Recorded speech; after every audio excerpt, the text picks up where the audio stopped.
দুষ্টু বোনের শয়তানি। ফাইনালি আমি গোয়া যাচ্ছি।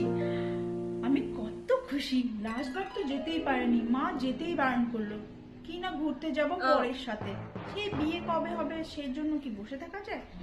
না না, আমি সব গুটিয়ে ফেলি। মাকে তো এবার মিথ্যা কথা বলেছি, আমি গোয়া যাব না, মায়াপুর যাব। বুঝতেই পারবি না, 2-3 দিন ঘুরে ঠিক চলে আসবো আমি।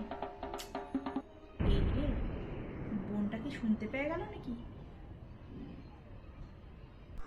দিদি তো মনে হয় কোথাও যাচ্ছে। এই দিদি, তুমি কোথায় যাচ্ছ?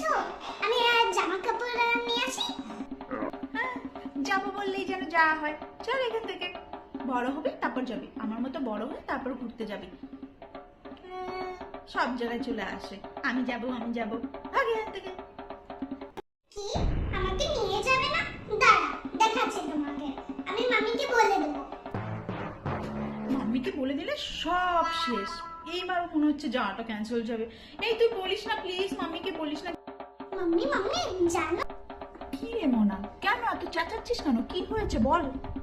দিদি তো গোয়া যাচ্ছে ঘুরতে বন্ধুদের সাথে। ও যে আমায় বললো মায়াপুর যাবে ঘুরতে, আর এখন শুনছি কিনা গোয়ায় ঘুরতে যাবে বন্ধুদের সাথে। এত বড় সাহস, আমাকে না বলে মিথ্যা কথা বলে। দাঁড়া, ওর দেখাচ্ছি মজা। এক তো সাঁতার কাটতে পারে না, তার উপর দিয়ে মেয়ে মিথ্যা কথা বলে গোয়ায় যাবে। আজ ওর আমি পিঠে দেখাচ্ছি গোয়া ঘুরতে যাওয়ার মজা। চল তোর দিদির কাছে চল। কি মজা, দিদি আর তো গোয়া যাওয়া